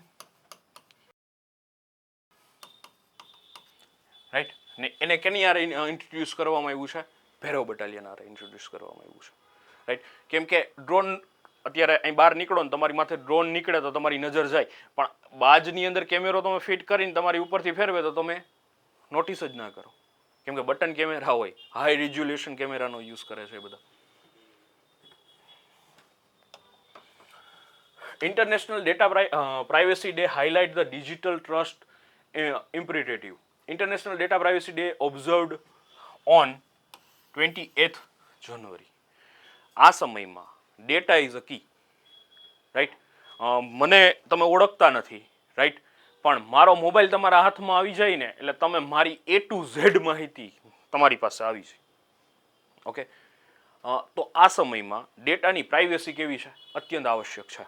ભારતના આર્ટિકલ 21 અંતર્ગત શું આપવામાં આવે છે, ડેટાની પ્રાઇવેસીનો અધિકાર આપવામાં આવ્યો છે. બીજું, આપણે તમે ગૂગલમાં કોઈ એકાઉન્ટ સાઇન ઇન કરો અથવા તો કોઈ નવી એપમાં સાઇન ઇન કરો ને તો તમે ટર્મ એન્ડ કન્ડિશન છે ને વાંચતા નથી. એ પહેલાં તમે શું કરી દો છો, ટિક કરી અલાઉ કરી દો છો, એક્સેપ્ટ કરી દો છો, આઈ એગ્રીડ, રાઈટ. એક વખત તમે વાંચશો ને તો એમાં તમારી પાસે અલાઉ કરે છે તમારી ગેલેરી, તમારા કોન્ટેક્ટ, રાઈટ. આ બધાની તમારી પાસેથી લઈ લે એટલે તમારો મોબાઈલ તમારા હાથમાં છે પણ બધી પરમિશન તમે એને શું આપી છે, યુઝ કરવાની, રાઈટ. તો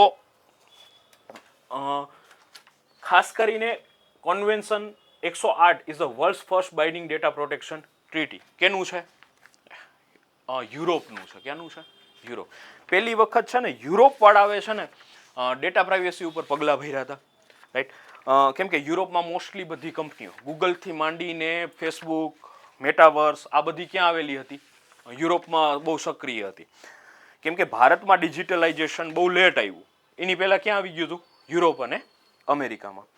તો એના માટે સૌથી પહેલાં એ લોકોનું પોતાની પ્રાઇવેસી છે ને એવું લાગ્યું કે મારી પ્રાઇવેસીનું શું થાય છે, હનન થાય છે. એના માટે છે ને એમણે શું કરી, ચર્ચા વિચારણા કરી ને એના અંતર્ગત શું કરવામાં આવ્યું, કન્વેન્શન 108 કરવામાં આવી, જે અંતર્ગત શું યુઝ કરવામાં આવ્યો, ડેટા પ્રાઇવેસીનો યુઝ કરવામાં આવ્યો છે.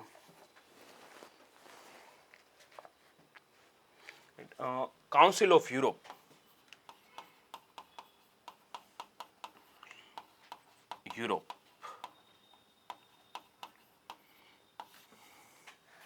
ના કન્વેન્શન 108 પહેલી વખત વિશ્વમાં લીગલી ડેટા બાઇન્ડિંગ ઉપર ભાર દે છે.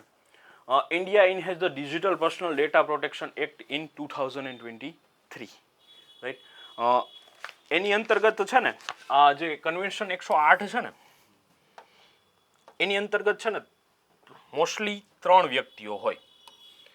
પહેલો વ્યક્તિ છે ડેટા પ્રિન્સિપલ,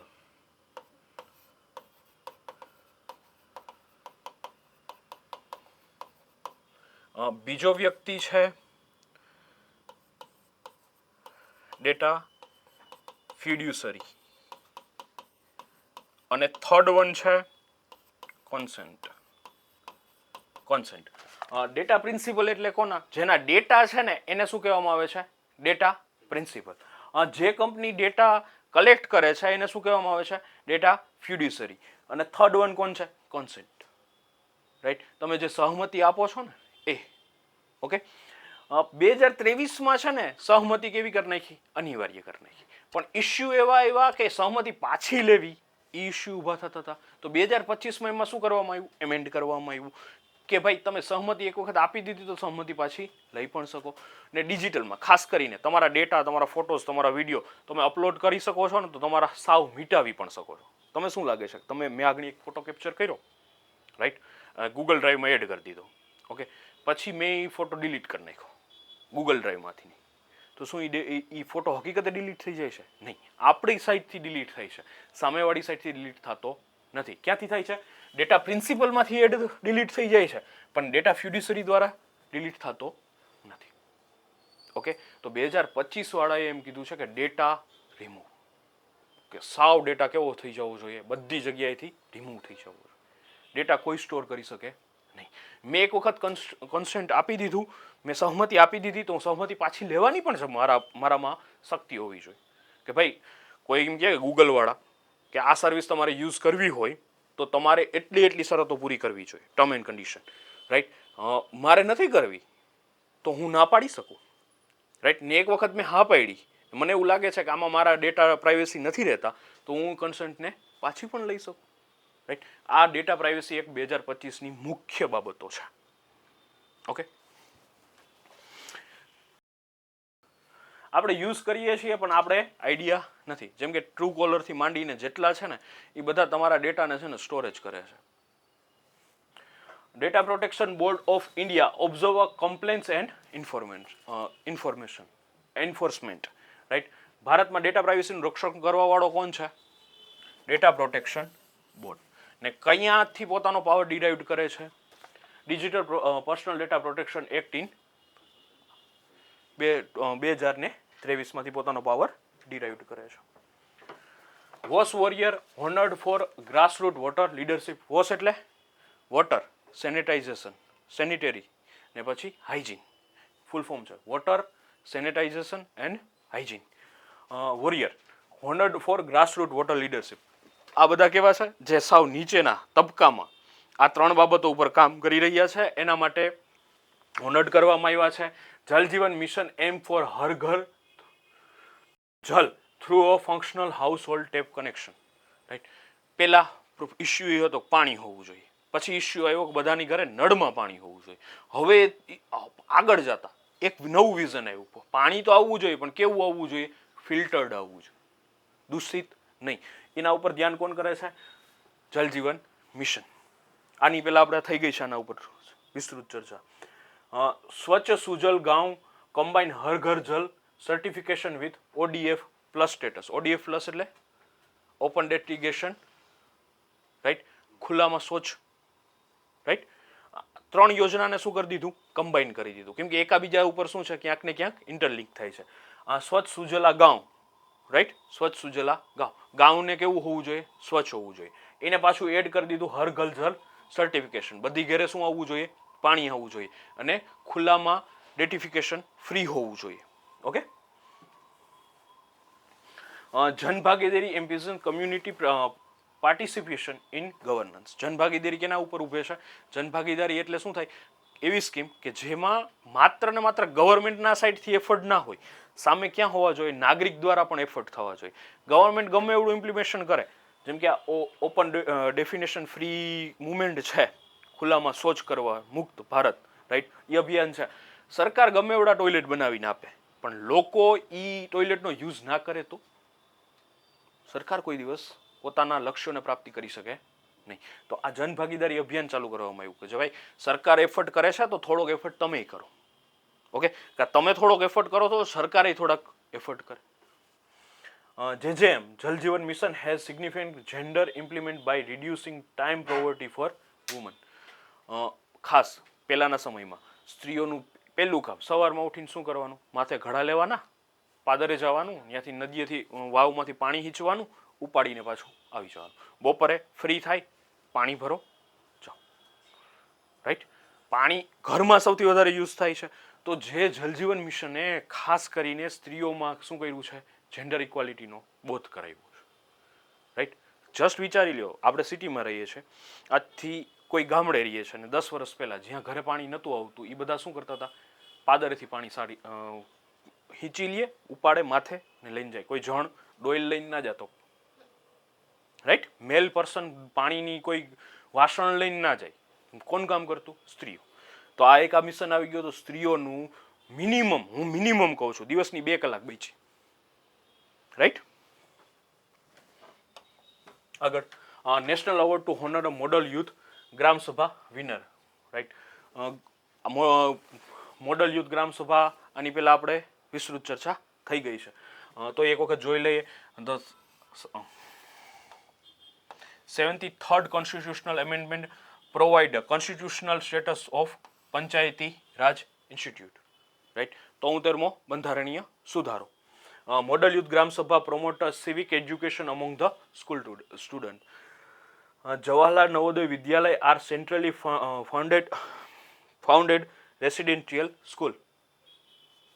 ડન છે. જવાહરલાલ નવોદય શું છે? Eklavya model resident school focus on education of tribal student. આનું આપણે વિસ્તૃત વાત થઈ ગઈ છે જનમનમાં. આ વખતે નેશનલ ટ્રિબ્યુટ ડેનું સેલિબ્રેશન જે ડેડિયાપાડામાં કરવામાં આવ્યું હતું ને એ વાળા લેક્ચરમાં મેં આનું કરવામાં કીધું છે. નવી 16 કે 14 જેવી એકલવ્ય સ્કૂલોનું નિર્માણ કરવામાં આવ્યું. એકલવ્ય સ્કૂલ એટલે શું થાય?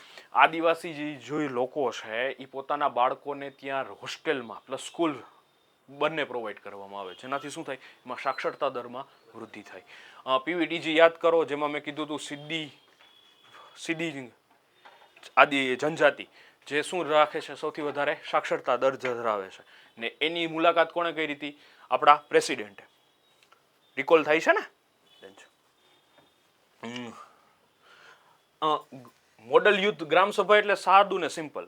સ્કૂલમાં ભણતા હોય, ગ્રામ પંચાયત કઈ રીતના કામ કરે, એ કામને શું કરવામાં, એવા કામ કેને એક્સપ્લેન કરવામાં આવે અથવા તો એના ઉપર નાટક જેવું બનાવવામાં આવે. રાઈટ, કોના દ્વારા? સ્કૂલ દ્વારા. ઓકે, એકને સરપંચ બનાવી દેવામાં આવે, એકને તલાટી બનાવી દેવામાં આવે, ને છોકરાઓને સમજાવવામાં આવે કે આ ડેમોક્રેસી ગ્રામ સભા કે ગ્રામ પંચાયત કઈ રીતના કામ કરે છે. NSO prepare four first ever national income survey. NSHI, right, and ASSI, national household income survey. National household income survey. Right, અને બીજો સર્વે કયો છે? ASISSE, જેને કહેવાય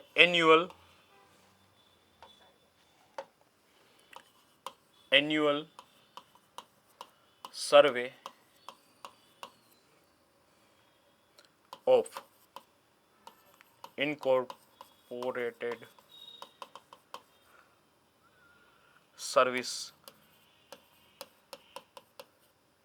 sector enterprise. Right? Are India's first national worldwide survey on household income and corporate service. Right? આ કેનું કામ કરે છે? હાઉસહોલ્ડ ઇન્કમનું કરે છે. અને આ કોનું કરે છે? કોર્પોરેટ સર્વિસનો સર્વે છે. Both survey will be conduct for 1 year starting in April. April મહિનાનું શરૂઆતમાં હોય ને ત્યારે કન્ડક્ટ કરવામાં આવે છે. SSI use the entrepreneurs based approach under the GSTN framework. GSTN framework એટલે શું થાય? ગવર્નન્સ. રાઈટ, ગવર્નન્સ સિવિલિયન્સ અપ્રોચનું જે નેટવર્ક છે ને એની રીતના કે ભાઈ ગવર્નર અને સિટીઝન વચ્ચે લિંક કઈ રીતના વધારવી, રાઈટ, નેટવર્કની લિંક કઈ રીતના વધારવી, એના અપ્રોચ ઉપર કામ કરે છે. The survey excluded village in Andaman and Nicobar island due to accessibility issue. આમાં સર્વેમાં એક્સક્યુટ કરવામાં આવ્યા. કેને કરવામાં આવ્યા? આંદમાન અને Nicobar. Captain Hansraj Sharma makes history as a Rudra helicopter pilot. Rudra is a officially designated ALHI WSI weapon system integrated helicopter છે. It is a weaponized variant of the advance light helicopter Dhruv. ધ્રુવનું કેવું છે? Light version છે, second, right? Weaponize version છે. Helina is the indigenous fire and forgot anti tank guidance missile, right? Helina fire and forgot. Fire and forgot એટલે ખબર છે, એક વખત ટાર્ગેટને લોક કરી દીધો, જ્યાં લગનની ટાર્ગેટ વિનિષ્ટ ના થઈ જાય ત્યાં સુધી એને મૂકે નહીં. એનું નામ શું આપ્યું છે? હેલેના. એ કેનું રૂપ છે, વેરિયન્ટ છે? નાગ મિસાઇલ ને પ્લસ હેલિકોપ્ટર, એટલે એનું નામ શું કીધું? હેલેના, રાઈટ? નાગ મિસાઇલને કેમાં જોઈન કરી દીધી? હેલિકોપ્ટરમાં, એટલે એને શું કીધું? હેલેના. CAATAC Nashik is the India's armies primary combat aviation training institution, right? ભારતના જેટલા શું કહેવાય કે આર્મીના એવિએશન એટલે ઉડ્ડયન વિભાગનું જે કામ ટેસ્ટિંગ કરવામાં આવે છે, ક્યાં કરવામાં આવે છે? CATT Nashik. Central honours of panchayat leaders launch panchayat initiative. Svamitva scheme use a drone mapping to issue property card in rural area. Rural એરિયામાં સૌથી વધારે ઇશ્યુ ક્યાં ઊભા થાય? પ્રોપર્ટીને લઈને. તો એના માટે શું યુઝ કર્યું છે? સ્વામિત્વ સ્કીમ. સ્વામિત્વ સ્કીમમાં શું આવે છે? તમારી જે પ્રોપર્ટી છે એનું ડિજિટલ રીતના તમને શું આપવામાં આવે? પુરાવો આપવામાં આવે. એને કેવું સ્કીમ કહેવામાં આવે છે? સ્વામિત્વ. પ્લસ ડિજિટલી, જેમ કે 7/8 છે, ખેતીને એક ડોક્યુમેન્ટ આવે જેને શું કહેવામાં આવે? 7/8, રાઈટ? એને મારે જો પ્રિન્ટ કરાવવા હોય તો મારે છે ને શું કરવું પડે છે? કોઈ જગ્યાએ જઈને સરકારી કર્મચારીને કહેવું પડે. પણ એ જ પુરાવા જો મને ઓનલાઈન રીતના મારા એકાઉન્ટમાં મળી જતા હોય તો મારે ક્યાંય બીજે જવું પડે નહીં. Pancham chatbot provide digital assistant to panchayat representative, right? ખાલી એટલું જ યાદ રાખવાનું છે, પંચનામ ચેટબોટનો યુઝ શું છે? પંચાયત રિપ્રેઝેન્ટેટિવ તરીકે છે. ચેટબોટ છે જે પંચાયતના રિપ્રેઝેન્ટેટિવ રીતના કામ કરે છે. તમારે કોઈ ક્વેશ્ચન હોય, તમારા ગામમાં જો પંચનામ ચેટબોટ યુઝ કરતા હોય તો એના ઉપર તમે ક્વેશ્ચન પૂછો એટલે તમને બધી માહિતી આપી દે. જેમ કે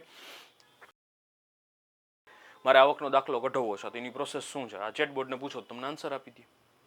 ઓકે, મારે પ્રોપર્ટી ટ્રાન્સફર કરવું છે તો ગામમાં કેવી રીતના કરવું તો એ જવાબ આપી દે. લગ્નનું સર્ટિફિકેટ જોઈએ છે તો એ ક્વેશ્ચન પૂછો તો તમને આપી દે. ચેટબોટનું કામ શું છે? તમારા ક્વેશ્ચન આન્સર આપવા. PESA act applies to fifth schedule area with a special focus on gram sabha power. Panchayati raj is the third tier of governance under the part 9 of the constitution. First tier કોણ છે આપણું ભારતમાં? સેન્ટર. પછી કોણ આવે? સ્ટેટ. ને પછી કોણ આવે? પંચાયત. આ ત્રિકોણ છે. દ્વિસ્તરીય નહીં. આપણે ભારત હવે કેવું થઈ ગયું છે? ત્રિસ્તરીય થઈ ગયું છે. નીતિ આયોગ લોન્ચ સંપૂર્ણતા અભિયાન 2.0. સંપૂર્ણતા એટલે શું હશે? કેવું અભિયાન હશે? જોઈ લ્યો. Aspiration district programme was launched in 2018 covering 112 district of India. Aspiration block program was launched in 2023 and expand to 530 blocks. Blocks એટલે શું થાય? તાલુકા, right?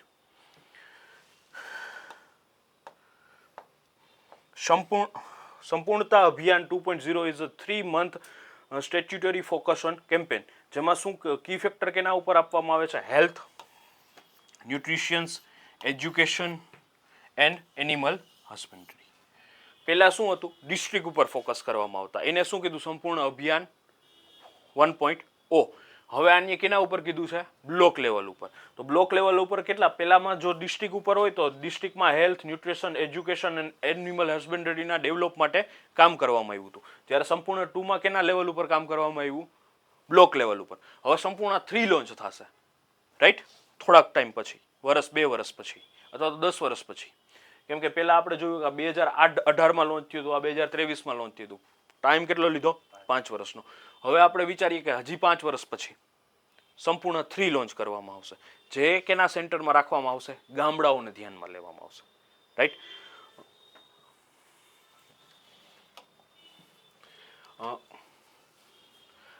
Dhamtari first district to collect a property tax via Samarth portal. Dharmantari is the first district in India to collect a property tax via Samarth Panchayat portal. The launch took place at Sankara Gram Panchayat in Nagari block. The system uses a UPI-linked online payment gateway. The initiative supports the digital governance and self-reliant panchayat. Panchayat વાળાઓનો છે ને સૌથી મોટો problem છે એને તમે છે ને ટેક્સ નથી ભરતા ગામડામાં, રાઈટ? તમારે ટેક્સ ભરવામાં થોડીક ઇસ્યુ ઊભા થાય છે. તો પહેલો આ એવો જિલ્લો બન્યો કે જેણે શું કલેક્ટ પ્રોપર્ટી ટેક્સ વાયા કેના દ્વારા કર્યું? સમર્થ પોર્ટલ દ્વારા. સમર્થ પોર્ટલમાં જઈ તમારે યુપીઆઈ દ્વારા તમારે શું કરી લેવાનું? પેમેન્ટ ક્લિયર કરી લેવાનું. એટલે તમારે ક્યાં ના જવું પડે? પંચાયત અથવા તો ક્યાંય જ્યાં ટેક્સ આ કલેક્ટ કરતા હોય ત્યાં તમારે ધક્કો ના ખાવો પડે, રાઈટ? તમને એક ઓનલાઈન રિસિપ્ટ જનરેટ થઈ જાય. તમને કોઈ કહે કે ભાઈ તમારું ટેક્સ આપો, રિસિપ્ટ બતાવી દો, કામ પૂરું. ડન છે? આગળ વધીએ.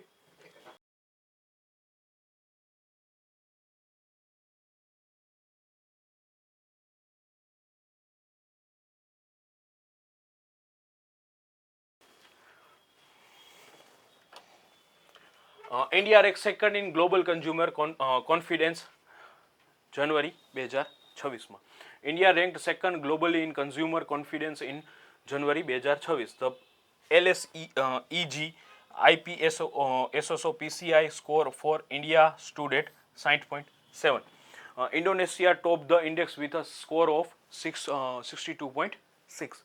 And a survey covered the over 2100 adult across 30 countries. શું કરવામાં આવ્યું? જો આની પહેલાં જે નવા છે વિદ્યાર્થીઓને કહી દઉં, કોઈ સર્વે કરવો હોય ને તો એ છે ને અમુક પ્રોપર એકા વિસ્તારને પસંદ કરે કે અમુક વ્યક્તિઓને પસંદ કરે, એના ઉપરથી શું કરે છે? એવરેજ કાઢીને એનો સર્વે કરે છે. તો વર્લ્ડના 21,000 જેટલા એડલ્ટ્સને ભેગા કર્યા જે 30 દેશની કન્ટ્રીના હતા. એ પોતાનું કન્ઝમ્પશન કેટલું કરે છે એના ઉપરથી શું કરવામાં આવે છે? આ સર્વે બહાર પાડવામાં આવે છે, જેમાં ભારતને શું કેટલામો રેન્ક મળ્યો છે? સેકન્ડ રેન્ક મળ્યો છે. એનો સ્કોર કેટલો છે? 60.7. અને ઇન્ડોનેશિયાએ શું કર્યું છે? ટોપ કર્યું છે. એનો રેન્ક કેટલામો, સ્કોર કેટલો છે? 62.6 નો. Ladakh red sky signal rare solar radiation storm. Aurora borealis ને અરોરાનું નામ સાંભળ્યું છે? સ્કાય કેમ ગ્રીન થઈ જાય, રાઈટ? એ હકીકતે કેના લીધે થાય છે? પ્રકાશના વક્રીભવન પ્લસ સોલારમાંથી જે તુફાન આવે છે ને એના લીધે આયરન મંડળમાં શું થાય છે? ઘર્ષણ થાય છે. એના લીધે કેવું દેખાય છે? અલગ રીતના દેખાય છે, રાઈટ? એવી રીતના X class solar flares are the most intensive category of solar eruption, જેને આપણે આગળની વાત કરી એ જ. G4 geomagnetic storm are labeled several on space weather scale. Red aurora occur at the higher altitude than green aurora, right? Green aurora ક્યાં થાય છે? થોડુંક સપાટીની નજીક. ને રેડ અરોરા કેટલું થાય છે? સપાટીથી ઉપર. સામાન્ય છે. અરોરા ક્યાં જોવા મળે? સાઉથ અને નોર્થ પોલમાં, રાઈટ? ઓસ્ટ્રેલિયાની બાજુમાં જોવા મળે એને અરોરા ઓસ્ટ્રેલિયસ કહેવામાં આવે, ને ઉપરના ભાગમાં જ્યાં જોવા મળે એને કેવું કહેવામાં આવે છે? અરોરા બોરિયોલિસ કહેવામાં આવે. ઓકે, બે નામ યાદ રાખજો. ઉપરના પોલમાં જોવા મળે એને કેવું કહેવામાં આવે? બોરિયોલિસ, ને નીચેમાં ઓસ્ટ્રેલિયસ. આ કેવા છે? કેમ કે એના આયરન મંડળ ક્યાં છે? નીચા છે. વાતાવરણ વધારે ફેલાયેલું નથી. જેમ નીચે આવતા જશો એમ આયરન જે મંડળો છે એ કેવા થવા મળશે? વિસ્તૃત થવા મળશે. થાય છે ને? તો રેડ અરોરા ક્યારે જોવા મળે? જ્યારે અલ્ટિટ્યુડ કેવું હોય? હાઈ. ને ગ્રીન ક્યારે? અલ્ટિટ્યુડ લોમાં થાય. ડન છે? ને ખાસ કેનાથી થાય છે? સોલાર ફ્લેક્સ, જેને આપણે શું કહીએ છીએ? સોલાર સ્ટ્રોમ કહીએ છીએ. ને ઇલેક્ટ્રોમેગ્નેટિક ગતિવિધિઓને લીધે શું થાય છે? અરોરા જોવા મળે છે. Uttar Pradesh win most proactive state award under RCS ઉડાન. RCS ઉડાન Regional Connectivity System Udan was launched to enhance regional air connectivity and make flying affordable. ઉડાન એક વખત આપણે સ્કીમ થઈ ગઈ છે, આની પહેલા એક વખત નામ લીધું છે, એટલે જોઈ લેજો, રાઈટ? ઉડાન બહુ ઝાઝા ટાઈમથી પૂછ્યું નથી. આની પહેલા એક ફરેસે ફુરસત પણ આપણે ભણી ગયા છે. ફરેસે ફુરસત યાદ છે ને? Non priority area category exclude hill state and northeast state. Udan routes focus on underserved airport. Air cargo growth support MSME agriculture and export, right. જે વસ્તુ પહોંચાડવામાં તમને હાઈવે અથવા તો ટ્રેનમાં જેટલો સમય લાગે છે એની જગ્યાએ તમને જો એર સપોર્ટમાં એટલી જ કિંમતમાં તમને પુગાડવામાં આવે ને તો તમે એર કુરિયરનો યુઝ કરવા માંડો કે ના કરવા માંડો. જેમ કે મારે અહીંથી દિલ્હી જવા માટે 4,500 કે 5,000 રૂપિયા ટ્રેનમાં દેવા પડે ફર્સ્ટ ક્લાસ એસીમાં, રાઈટ. ને એની જગ્યાએ 6,000 રૂપિયામાં હું રાજકોટથી દિલ્હી પ્લેનમાં જઈ શકતો હોય તો 500 રૂપિયા 1,000 રૂપિયા હું ના જાઉં, હું પ્લેનમાં બેસી જાઉં. કેમ કે ઉમાં તો ભાઈ રિઝર્વ લિસ્ટ, વેઇટિંગ લિસ્ટ, ફલાણું લિસ્ટ, ઢીકડું લિસ્ટ, RSC એની બધાની ઝંઝટ રહી. આમાં તો કંઈ નહીં, તમે મસ્તીના બેઠા બેઠા વહી જાઓ, ભલે થર્ડ ક્લાસમાં જાઓ, ઇકોનોમીમાં જાઓ, રાઈટ. સોરી, પ્લેનમાં થર્ડ ક્લાસ ના હોય, ઇકોનોમી હોય. Pechora missile system designated boosting IAF air defence, right. પેલા છે ને પેચોરા 1970-80માં ભારતે છે ને યુઝ કરી છે, રાઈટ. ને રશિયા પાસેથી લીધેલી મિસાઇલ છે. ઓકે, જોઈ લઈએ. Pechora is a surface to air missile system inducted in 1970s, એટલે 1970ના દશકમાં ભારતમાં આવી છે. હવે ભારત એના ઉપર શું કીધું છે કે એટલી જૂની છે તો આપણે આને કાઢી મૂકવી નથી, આને આપણે શું કરીએ, અપડેટ કરીએ. એનું નામ આપવામાં આવ્યું છે પિચોરા 2M. શું આપવામાં આવ્યું છે? Pechora 2M. Upgrade focus on fuel designation and life extension. એની લાઈફ વધારવા માટેનું કામ લીધું છે. Alpha design technology is a private India defence manufacture. આનું કોણ કરે છે અત્યારે? Alpha design technology, right. ને કેવી છે? પ્રાઇવેટ ઇન્ડિયા ડિફેન્સ મેન્યુફેક્ચર છે. Pokhran range is a key weapon testing site in Rajasthan. ભારતના અમુક વેપન ટેસ્ટિંગ સાઇટો છે, એમાંનું એક કયું છે? પોખરણ. એ ક્યાં આવ્યું છે? રાજસ્થાન. ત્યાં આપણા 2 પરમાણુ શક્તિઓ થઈ ગઈ. એક હતી કઈ? સ્માઇલિંગ બુદ્ધા, કેમ કે પૂર્ણિમાના દિવસે કરવામાં આવી હતી. એક હતું ઓપરેશન શક્તિ 99ના સમયમાં, અટલ બિહારી વાજપેયીના ટાઈમમાં, એને પોખરણ 2. ઓકે.